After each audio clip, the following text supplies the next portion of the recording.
Very good afternoon, ladies and gentlemen, and welcome back to Rejuvenate Edition 4. We're so happy to have all of you again. And we are very happy to have two very special guests with us in the studio, in the show today with us, Cheryl Fernando and Samuel Isaiah. In Malaysia, they are pretty well known, especially in the education circles. Although they're trying to be humble and tell you no, let me tell you this: that the fantastic work that they do is really amazing and really should be applauded.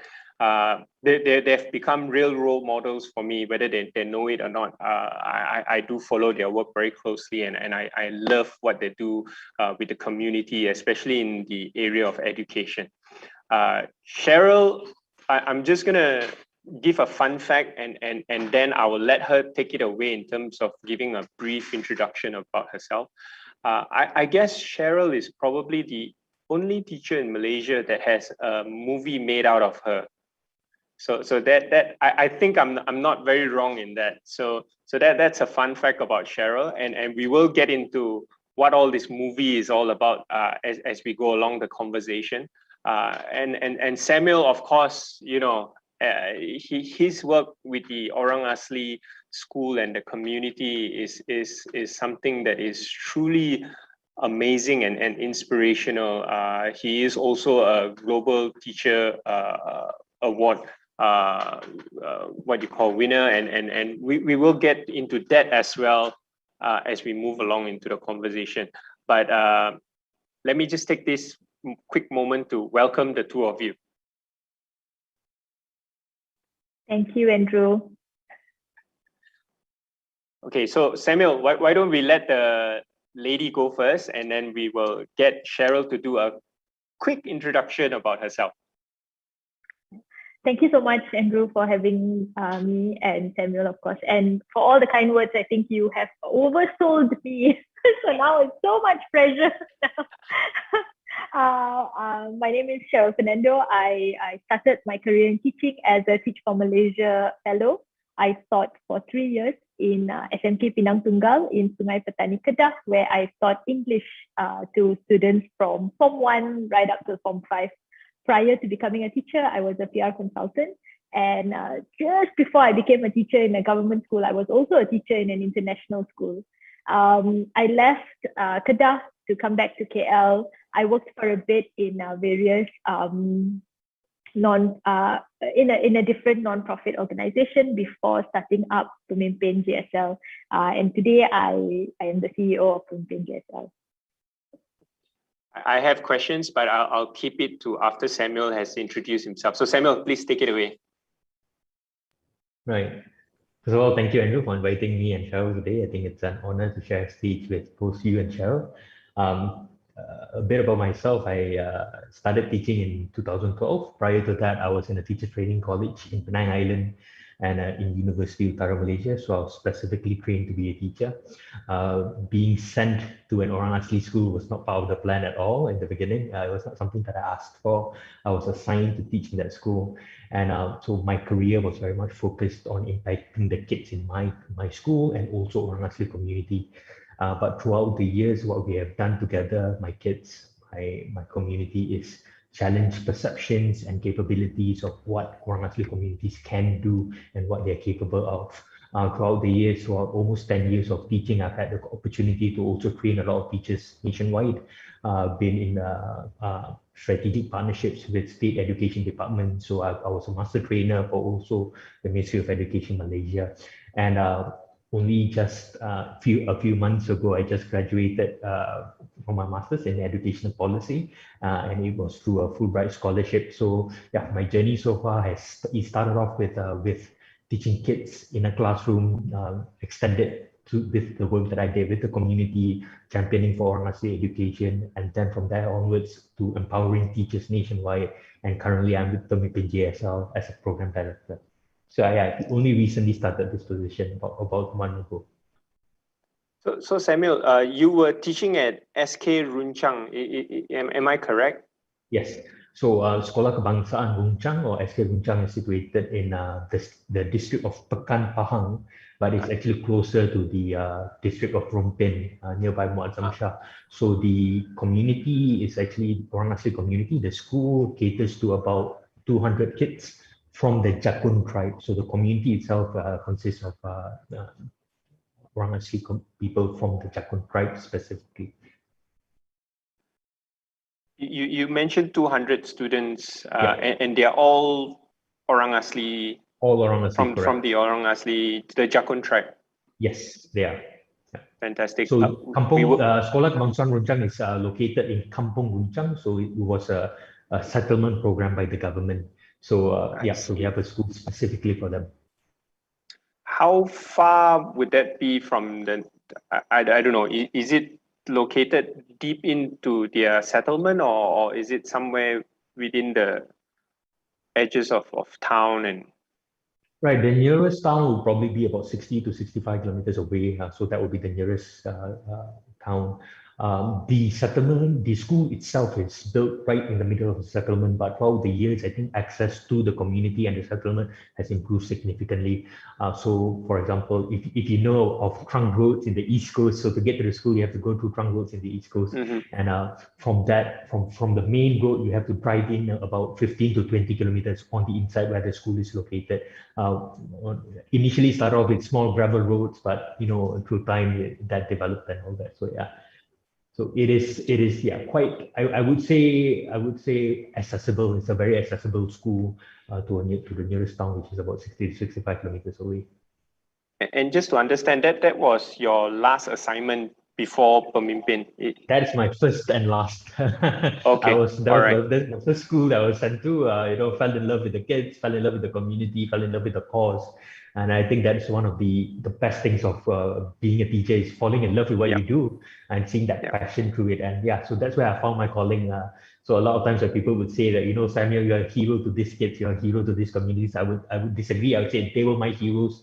They inspired me to reimagine how my principles and my beliefs of what education is and how I can make education so meaningful for my kids and the community. So yeah, they are my heroes.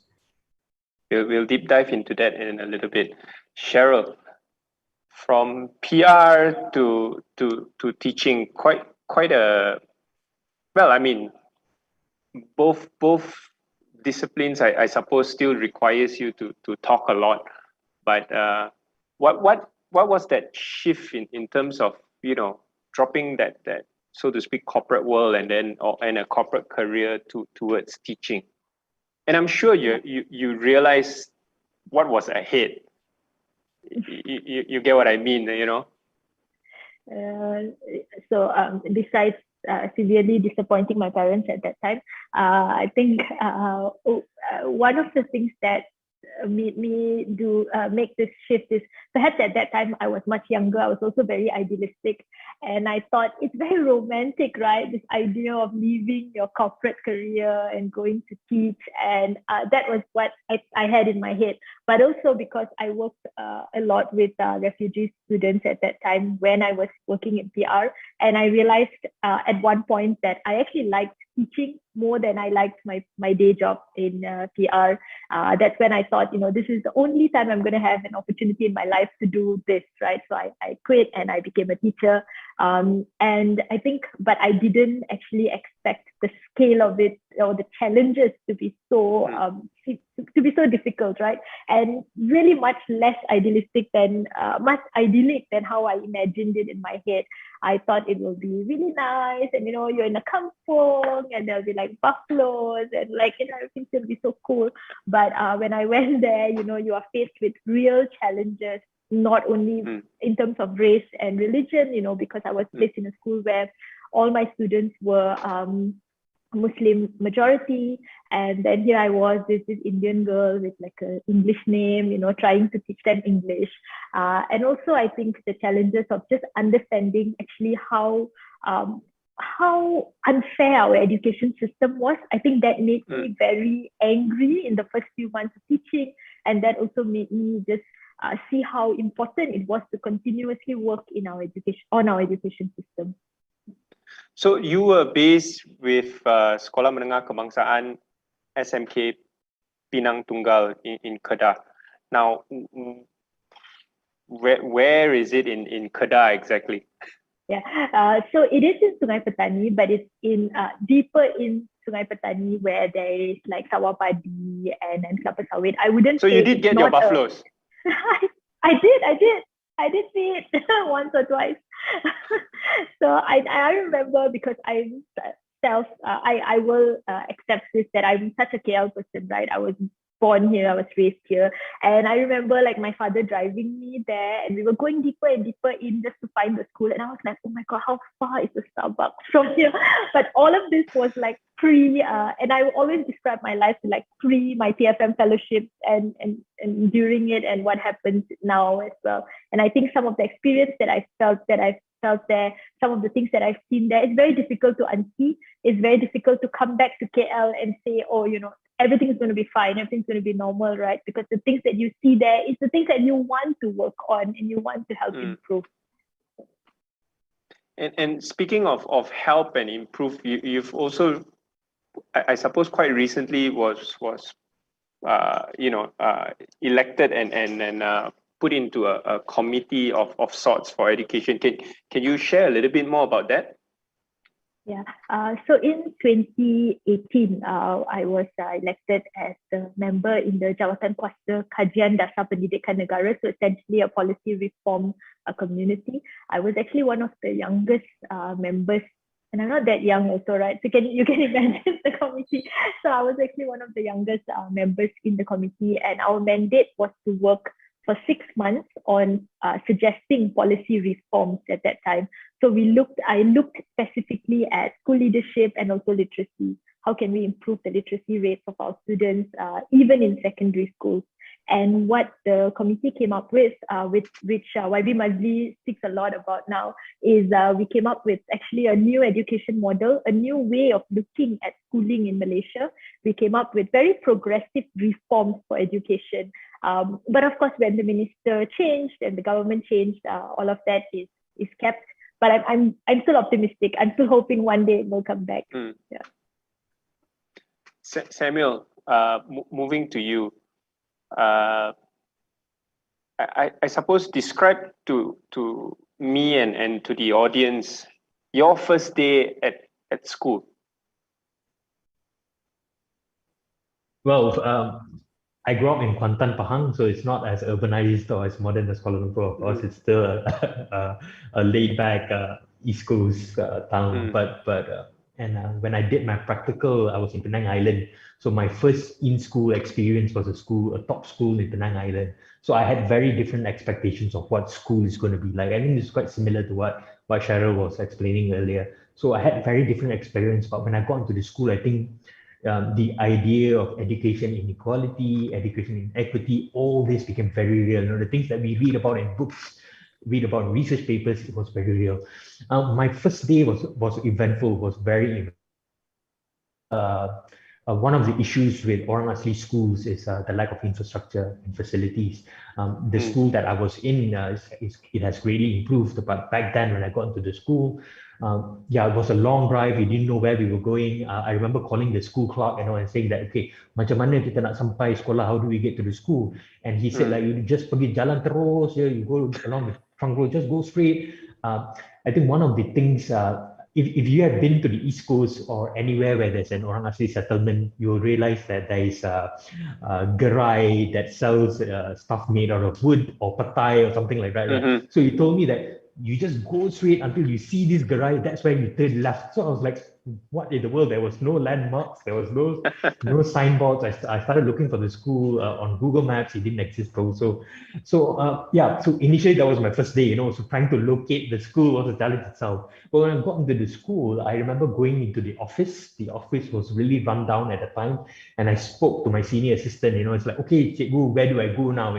And in Penang, when you ask the question, where do you go, the expectation was for the teacher to lead you to the staff room where you have your table, you can put your books, probably hang up a picture of your wife and kids, picture the books are all aligned, things look good. And he was like, you pergi mana-mana lah. And I was very confused. And I only realized at the time that the school did not have a staff room. It was so the infrastructure was so lacking that you did not have a staff room back there. So what teachers did was teachers sat at the back of classes. So you get to observe other teachers teaching at the same. So that was my first day. That was my very first day in school, and it also took time for me to adapt to the cultural differences, to the language barriers. It took a long time for me to get through that. Mainly because in Orang Asli communities, one of the most important aspect that's missing is the aspect of trust. The community do not trust the teachers. The teachers don't really trust the communities. There are different expectations. There's stigma. There's negative perceptions towards the capabilities of the kids. So to get the community and the kids to trust me was very challenging. So yeah, from the beginning itself, I saw that these were the issues that I would have to continually face. But the first day was a big reality check for me. And that is why I think it has been recorded in a few interviews that I've done so far, is that the first few months were so tough that I thought of quitting in the first few months already, because already the school, already the community had so much challenges of their own. I also felt that the environment that I was in was not empowering for me. In the previous school that I was in, everybody was competitive. The teachers were like driven. The school leaders were driven. There were programs set for the school. They had KPIs to achieve. Everybody was really into educating kids. But here it was like the total opposite. So I came to realize that the conversations that I was having with my colleagues back then was about how soon can we go home? Instead, what do we plan for the kids? What kind of books, what kind of programs do we need for kids? So it was a very toxic environment for me, for my own professional growth. So yeah, the first 3 months was really, really, really tough for me. I can't really explain how tough it was, but it was really, really tough for me. Yeah. I can imagine the struggle you yourself went through with that situation. Now, having said that, now that you have left the school, I suppose from a scale of 1 to 10, and 10 being extremely good, where do you see that school that you have left them with? Have they improved? Actually, first of all, we need to understand that the problems with Orang Asli communities are complex. Each Orang Asli community has got very different problems, very different social structure as well in the community and in the school. But for me personally, I think with my I was there in the school specifically for about 8 years. And in that 8 years, I never once thought of leaving, because I always saw that there was a purpose for me to be there. When I fell in love with the kids, when I developed that trust that I was talking about with the kids in the community, I always saw that there was a purpose for me. But after, I think in my 7th year, I started questioning my purpose. Why? Because there was no sustainability.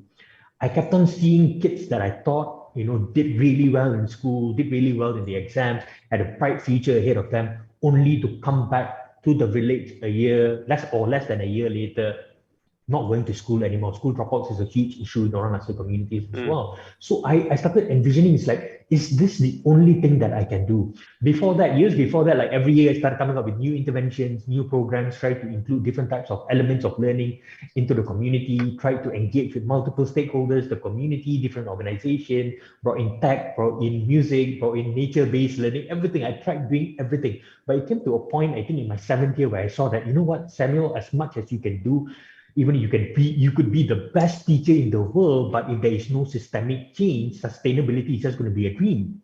It's just not going to happen. How much can Samuel impact the life of his kids with the kids that's in his classroom alone? Even that has a timeline. Even that has its own limitations. So in my 7th year, I decided for me to contribute to sustainable changes, not just for my kids, not just for my community, but for more Orang Asli kids, for underprivileged communities, and for kids in Malaysia. I need to take that next step. And that's where I applied for a Fulbright scholarship to study policy, to study leadership, so that I believe there's a significant gap between theory and practice. When Cheryl was talking about, what they were doing, that gap was something that I wanted to bridge as well, to actively bridge. So I realized I lacked that knowledge, I needed to go. So that was the main reason that I left. I left to go and study, to make myself better. And when the offer from Burmpin GSL came, it was very much aligned to what I wanted to do. Because like the tagline says, excellent schools begin with excellent leaders. And if you're looking at it further, if you're looking at it deeper, teachers are leaders themselves. They're social innovators, they're leaders. Every teacher in the classroom has the capability to lead them. And that's why in Burmpin, we're also looking at training teachers to be leaders, not just teachers with leadership positions, but everyday teachers, subject-based teachers. So when the opportunity came, I saw that, in 2 years, in 3 years from now, I'll have the ability to reach out to more schools than I can ever imagine, to impact more teachers, to share with more teachers my strategies, what I've been doing, and at the same time grow together with the team at Burmpin GSL. So I see this as a natural transition. But back to your question, on a scale of 1 to 10, unfortunately, like I said earlier on, sustainability is a huge problem. And when it's solely dependent on that individual, when that individual leaves, everything goes back to square one. So that is what we are trying to change. That's what we are trying to empower more schools, one individual at a time, one systemic change at a time, one policy at a time. Yeah. So it's great you mentioned that last point, because my follow-up question to that question initially was asking whether you had perhaps not really a succession plan, but someone to take over that role of yours in that school specifically. I know we're going to deep dive into Burmpin in a short while, and Burmpin is literally that long-term plan of what you just mentioned. But in that particular school itself, was there someone that you could hand over that baton and then say, the kids are now yours, and let them make you the hero? Well, I always have restrictions talking about this, mainly because I don't want to put down any teacher. With, different teachers have got different priorities. Different teachers have got different ways of doing things. I tried my best. I really tried my best. But what I did towards the end of my time at that school was to empower, because a lot of my programs were focused on not just the facilities, not just the training techniques and everything. It was holistic. So I left the infrastructure in the school. I gave it to teachers that it's now up to you to continue it. But eventually it's about choice. And it's also about what the system expects them to do and how the system actually supports them to do what I do. I can't expect, to be very honest with you, Andrew, we can't expect every teacher to do what Samuel did. Or to that extent, we can't expect every teacher to do what Cheryl did. It's just unrealistic. Teachers are supposed to work from this time to this time with this amount of pay, a good job description. But what we can do is to provide them with the best amount of support, with the best amount of training to actually deliver the best for their students in that scope. People like me, there's so many other teachers. I know of this teacher called Cikgu Nazmi, currently teaching. He's also part of the Burmpin GSL's program. We are trying to empower him with leadership qualities. He's teaching in one of the interior schools in Sabah. Sabah, right, Cheryl? In Sabah. Amazing teacher. So what we can do is to find diamonds like this, polish them, and to make significant changes to the system. As for my school, I think the positive thing that I left the school with was that community empowerment. I think by the time that I left, the community was very much involved in everything the school was doing. One of the big concerns with Orang Asli communities and Orang Asli schools is the community often feel that they are left out from the decision making. They are left out to whatever programs that the school was doing. So I made that a specific focus in what I was doing, that in whatever that I did, the community was part of the decision making. The community was part of the evaluation. Their ideas were greatly appreciated. And the school has taken that idea, that trust, that relationship that was built to another level, and they are continuing with it. So I think that was the greatest success that I had with the school after I left. Fantastic, Samuel. Cheryl, it all started with a choral speaking competition. Obviously, you were the English teacher then at SMK, Pinang Tunggal. Walk us through very quickly why choral speaking, how, and then it led on to joining the competition. So actually, Andrew, I'm very kiasu. I like to compete, and I like to see people win, especially if it's the team that I work with. In essence, I think I was a choral speaker when I was in primary school, and I remember being so excited when my school this school in Gombak, became Selangor state champions at that time, way back then. And I was like, oh my God, this is so fun. So when I was teaching English, and then I saw that the choral speaking competition was open, and I told my collab, the teacher that was working with me at that time, Constance, I said, okay, let's try for this year. And at first we were like, okay, it's going to be really tough because my students, of course, did not speak English, even as their second language, right? English was more like a foreign language there. And also they struggled with a lot of pronunciation. So if you know the Logat Kedah, it doesn't have a lot of S, right? So it's like kelas is like kelas, right? And then English has a lot of S and a lot of things that you need to emphasize. So the whole pronunciation part was really challenging. So we participated first in 2013. And at that time, my students didn't win, but they didn't do badly as well. They had so much of potential. And I was like, okay, so this is going to something. And then in 2014, what we did is we didn't participate, but we went to watch the competition. Because, if you want to be kiasu, you have to see what the others are doing. So I was like, okay, I'm going to see which is the best school. I'm going to see what they're doing. And I want to see what's going to happen. And then in 2015, what we did is January itself, we started practicing. So I got my students on board and I was like, guys, it doesn't matter. It doesn't matter if we're not going to win. But at least I want you guys to participate in this. And I really wanted to build in them that feeling of working hard for something and then seeing your efforts being paid off. And even if it didn't result in us like getting anything, at least they were going to go there and do the best that they can. But the prep was like January and the competition was only in July. So midway they were like, oh, teacher, how long more? Is that really a competition or is she just making us do this because she just wants to see it? But I'm like, no, don't worry.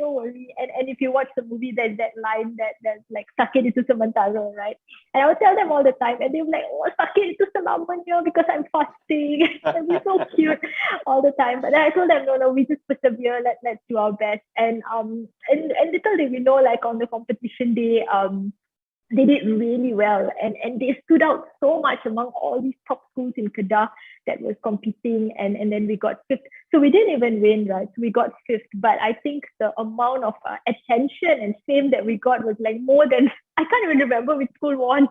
So, and I feel really bad for that school, but I mean, I'm sure they've won a lot of competitions before this, but I came back and I was so excited and I just couldn't believe it, like this has happened. So I remember writing about it and just so excited, like writing and how I felt and all that. And then I woke up the next morning just to hear that the whole thing has gone like viral and like everyone sharing it.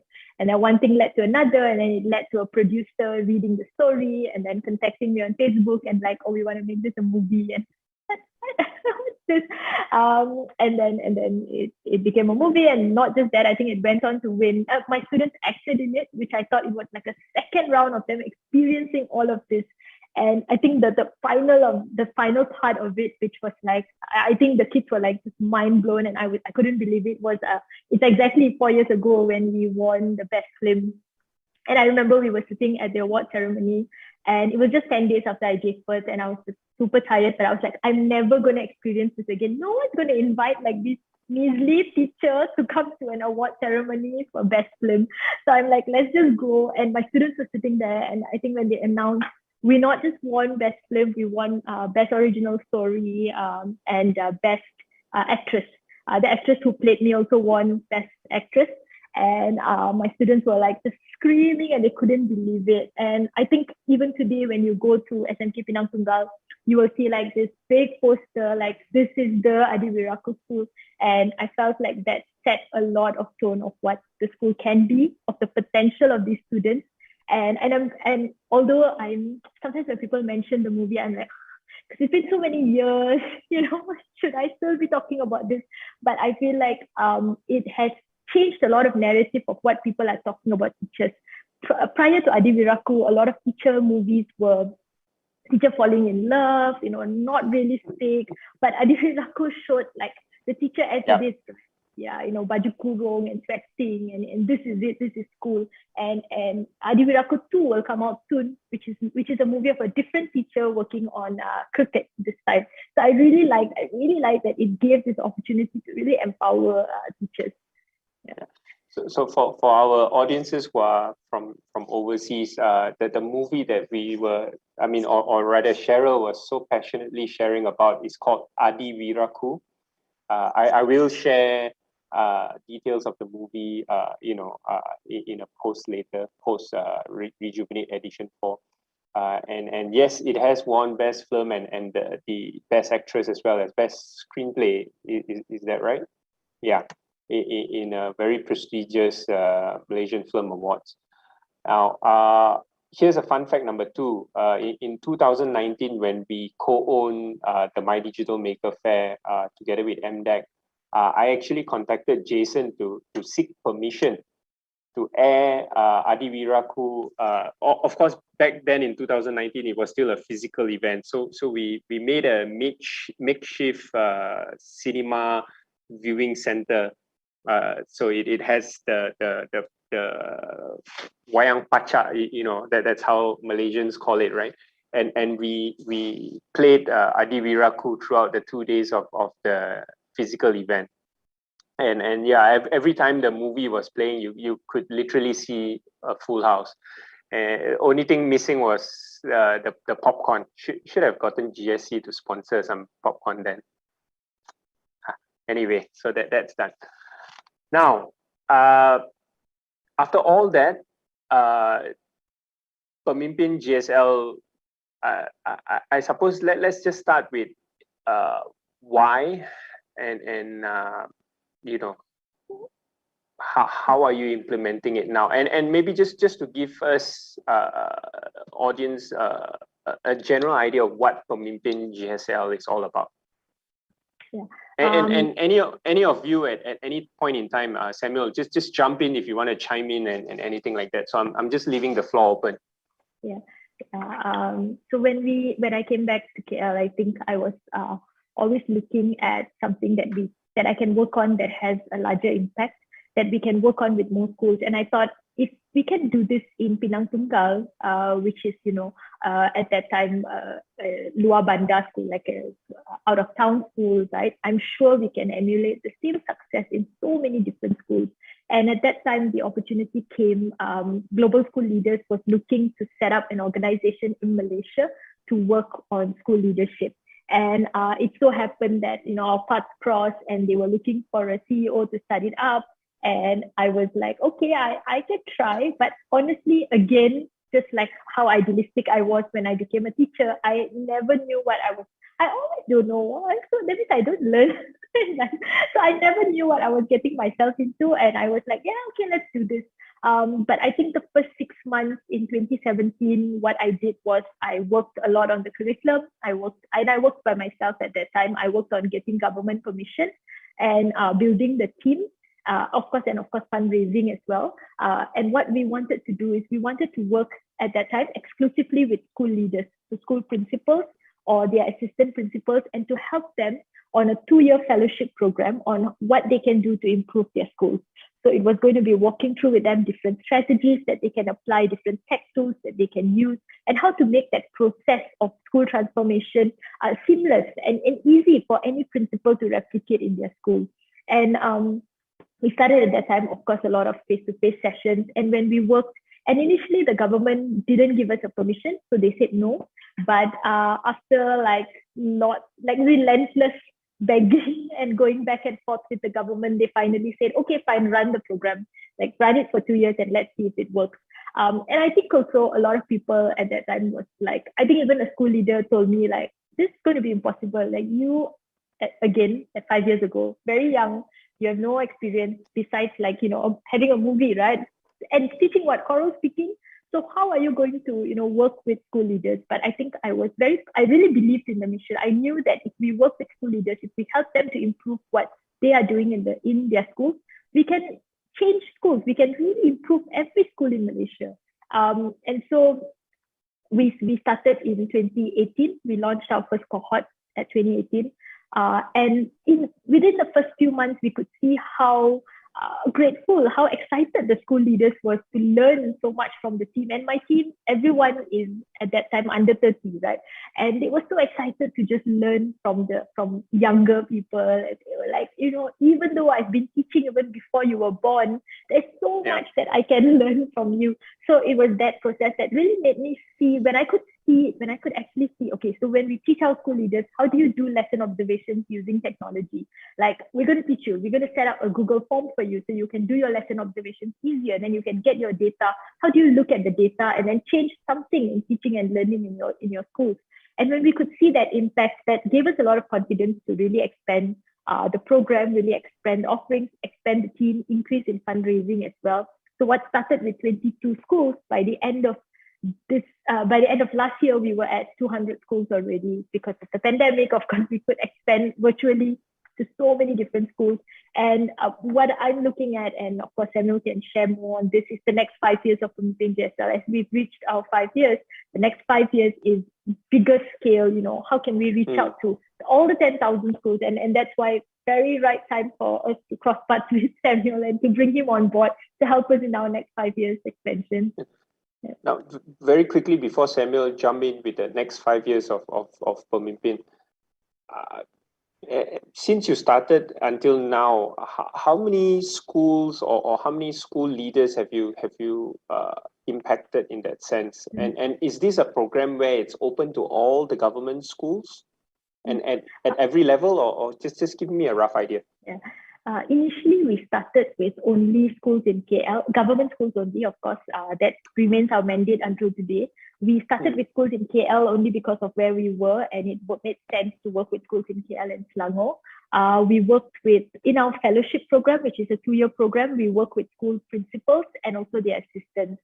But what happened last year, we started expanding to an online cohort where we managed to reach to like 75 schools all over Malaysia, again, just principals and their assistants. This year, we were looking at leadership programs for aspiring principals. If you're thinking of becoming a principal, if you are a head of subjects, or if you have any sort of leadership roles in the school, can we then help you to bridge that gap? So when you become a principal, you have all these skills in place already. So we started that aspiring principals program. We also started a masterclass series where we reach out to about, I think we've reached to 1,000 teachers already through the masterclass series, where we help them with different tech tools and strategies for online teaching and learning. So we have hit about 250 schools and about 2,000 teachers and leaders that we've worked with. And still the program is purely for leaders, as in principals and assistant principals for now. Any plans to expand it to regular teachers? For now, principals, assistant principals. Through our masterclass series, we've been experimenting to see what is the uptake like, and how does it work when we work with teachers who academic teachers, right? And it's been going good. We've run like 4 masterclass as well, so perhaps something next year. Is this something where the schools are mandated by MOE, the Ministry of Education, to participate in the program, or is this something where if the school is interested, they contact you directly and then get onto the program? Yeah. When we first started, the district office helped us to select the most underserved schools in the district that we can work with. But as we're progressing now, we are looking at it more to a voluntary program. We think there's some value when the principal signs up for professional development, where they're more committed. They also want to see changes in their school. So in our lead program, which is one for aspiring principals, we have changed it to they sign up because they want to learn. But of course, we get the ministry permission, we get the district permission and the state permission to let them know that this teacher is part of this program. Nice. Samuel, next 5 years is going to be a real game changer for Burmpin, and I guess Cheryl has put you in that position to deliver some really tough KPIs. What's the plan? Yeah, I mean, I think both Cheryl and I, our life story and what we've been doing so far is we produce the best of ourselves when we are challenged, when we are put in uncomfortable situations. And I think the thing that both Cheryl and I share is we have that passion. We totally believe in what we're doing. We're totally invested in what we're doing. And that resonates throughout Pemimpin GSL. So in the next 5 years, I think one of the things that we're focusing on is to focus at leadership at various levels. I think that is clearly what we are doing right now for aspiring leaders and not just for school principals and headmasters. What we are seeing is there's been a shift, especially when we're looking at how the pandemic has framed things, that even regular teachers, even classroom teachers who were before this only assigned to teach a particular subject are having to collaborate with multiple organizations, collaborate with the communities, but they don't really know how to actually come up, how to effectively problem solve, how to effectively design programs. They lack necessary leadership theories, leadership strategies. So these are areas that we are planning to actively look at. We are also looking at reaching out to more rural schools than ever. Like Cheryl mentioned earlier on, I think the past 5 years, Pemimpin has been focused in the west coast of Malaysia, in Selangor, Kuala Lumpur. So we're trying to move on to more rural areas as well. I think, and that's where my expertise also comes in. We are specifically planning to move into orang asli schools, and these are areas, they are untapped territories, areas that not many organizations have had much success in. So we're trying to go into those areas to try to elevate the learning experience, try to create excellent schools, school leaders even in orang asli schools. Besides that, we are also looking to partner with more organizations to develop our brand together with them, because we believe that as good as Pemimpin GSL is, as good as Cheryl is, or the team is in Pemimpin GSL, we can't do it alone. And that is why we seek to actively partner with government organizations to see how we can together achieve the aspirations laid out by the Ministry of Education and other organizations as well. So these are the things that we are trying to do together, and together with our global partners as in GSL, Global School Leaders, we are also looking at the opportunity of expanding what we are doing, not just locally, but abroad.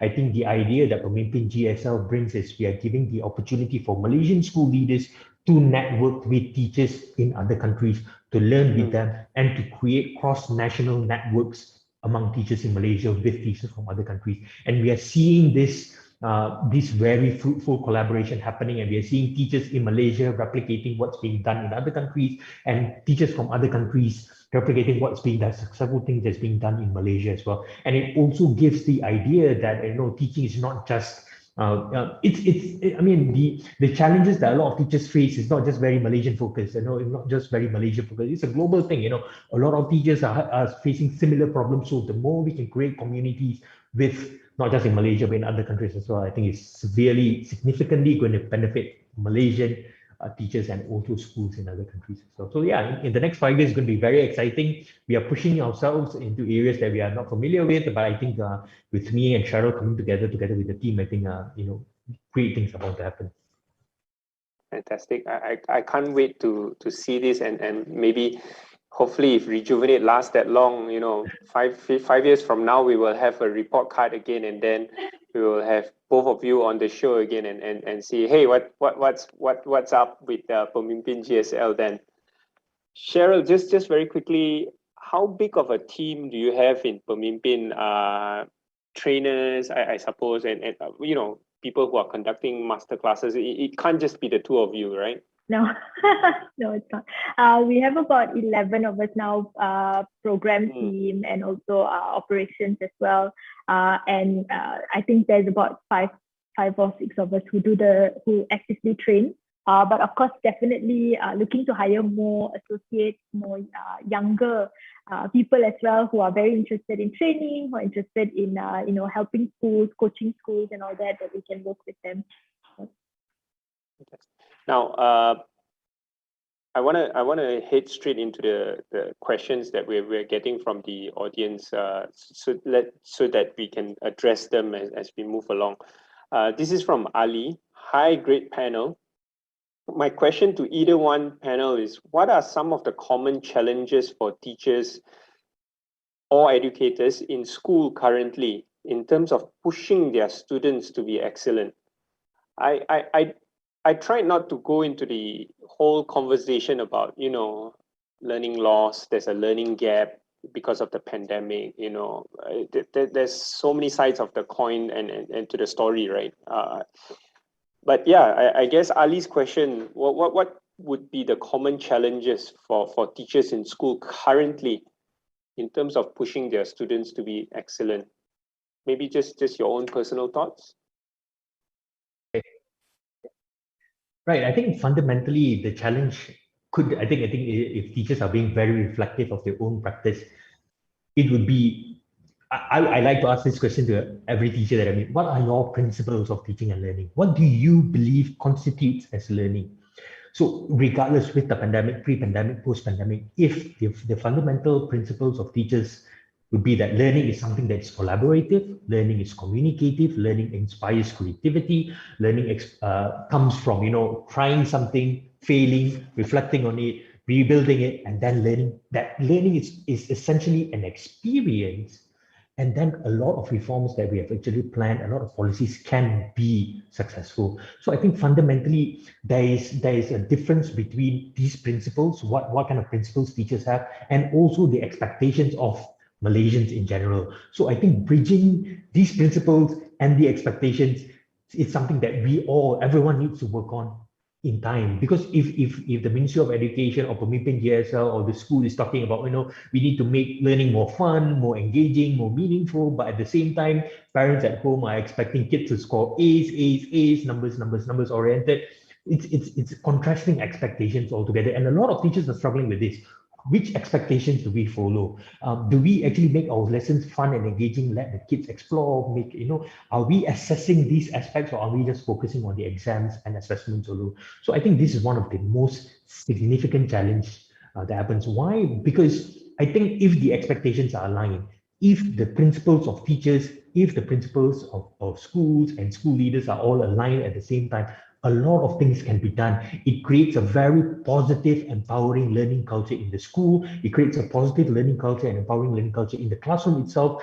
And everybody will look forward to the same outcome at the end of the month, at the end of the year, or at the end of a few years. So I think this is one of the biggest challenges. But of course, on top of that, we have, if I'm going specifically to Orang Asli schools, we have issues with infrastructure, we have issues with connectivity, we have issues with parents not being so involved in education of the school, parents not really understanding, there's no motivation behind wanting to learn and all that. So there are many issues, but fundamentally, I believe that the principles of what education and teaching and learning should be correct. The expectations need to be aligned, and then we can see significant changes and significant progress in other parts of teaching and learning. Yeah, Cheryl, you want to add on? Okay, I think we have a question from Kavita as well. It says here, did you all had a system back then which was stopping you from doing what you wanted? And in bracket, how you overcame that? I suppose when what she meant, did you all have a system back then which was stopping you from doing what you wanted? Maybe I guess a policy restriction, perhaps. Maybe let's look at that question in that way. Yeah, I think definitely. So I remember very fondly that in schools we were expected to teach following the syllabus, right? But I remember when I went to teach my Form 1 class, a lot of my students at that time were struggling to even read their ABCs. And how was I going to follow a Form 1 syllabus or a syllabus meant for a 13-year-old if my students were still at perhaps like pre-primary level? And so for me, it didn't make sense at all. And what I did is I just set out to teach my students whatever I felt was their level and how they can improve. But of course, this didn't come easy. And of course, there was a lot of resistance. Like my school would say, oh, if there was a PPD officer observing you and, you are not following the syllabus, then they will definitely be they'll reprimand you for it. But I was like, it doesn't make sense. So I think there's definitely, there was a lot of resistance, especially if you're not following the conventional path, right? We're not going to do things just the way it's ordinarily done or just the way it's always been done. We want to be different. We want to really push and we want to see our students succeed. So when you do that, there's a lot of resistance. And I think the way policies are shaped, especially in Malaysia, it allows very little empowerment for teachers. So a lot of what we are going to teach, is very dictated by the syllabus. This is that time, based on my experience in school, very dictated by the syllabus or what the district says you can do, or even the school principal. So where is that empowerment for the teacher to decide what is best in their classroom? And so I think if you want, and for us and perhaps Sam and I, we really want to see our students succeed and we want to teach at their level. It means just going a bit of a rebel against the system. And I think that nicely segues into the next question that Sharon here has posted. It said, "Hi panel, how was the reception when the program first introduced to principals?" So I think it's referring to the Burmpin program back in 2018, right? Were there any objections, and how did you guys overcame that? Yeah. So I suppose, what was the reception like in general? Were they, I think you mentioned a couple of times, right? You guys were very young, and all these school leaders and principals are obviously of an older age.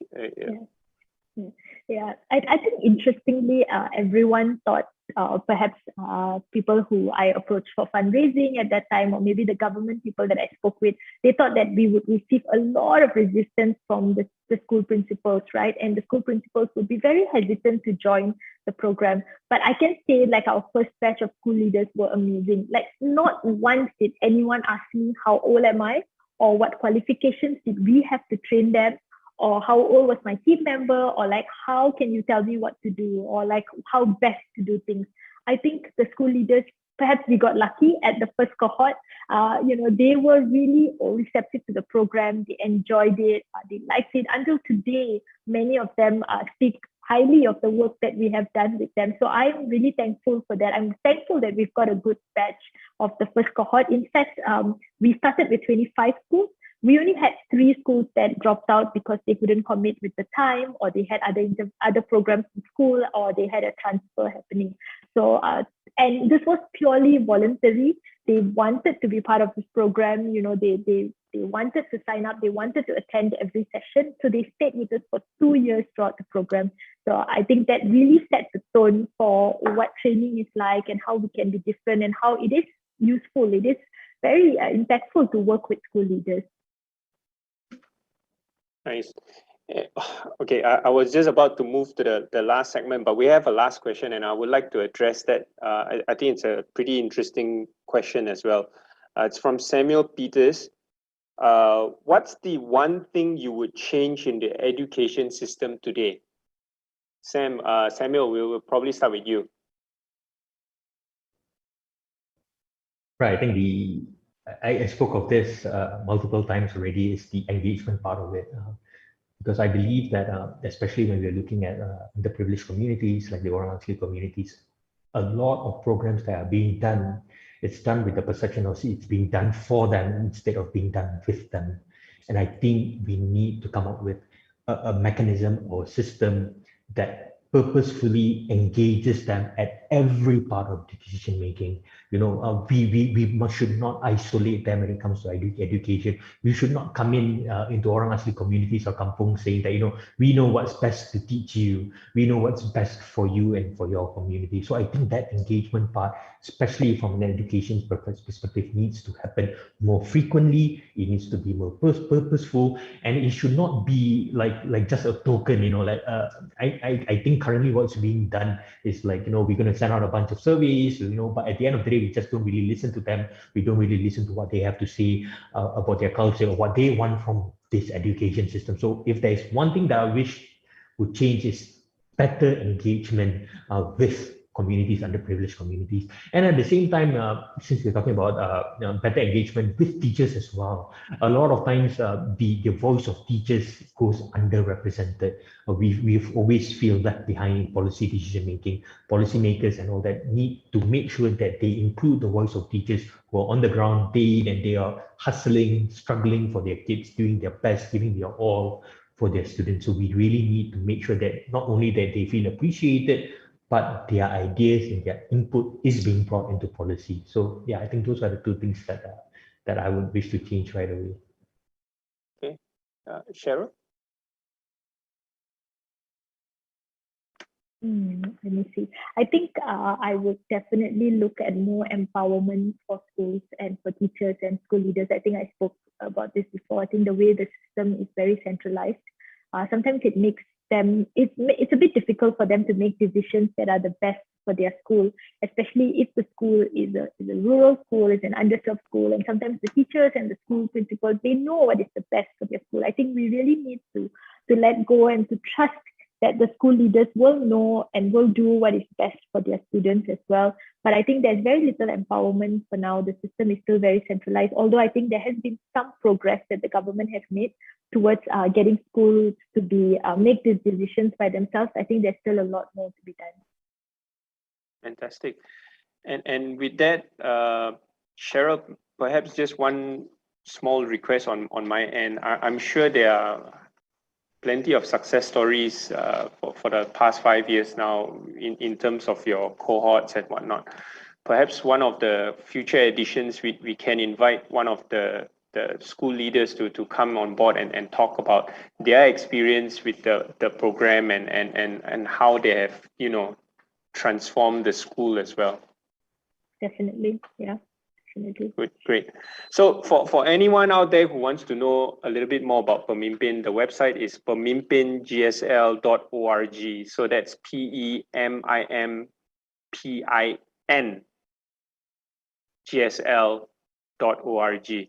And the website is very complete. They've got all the information there. They've got beautiful testimonials from school leaders as well. And it's just very heartwarming to see a lot of those things that you have on your website.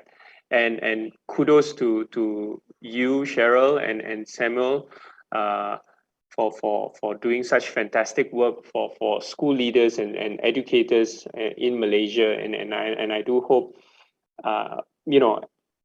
everyone really take this opportunity to collaborate and work with you guys in terms of future development and of course eventually the ripple effect would be the education would become much better as it is right now.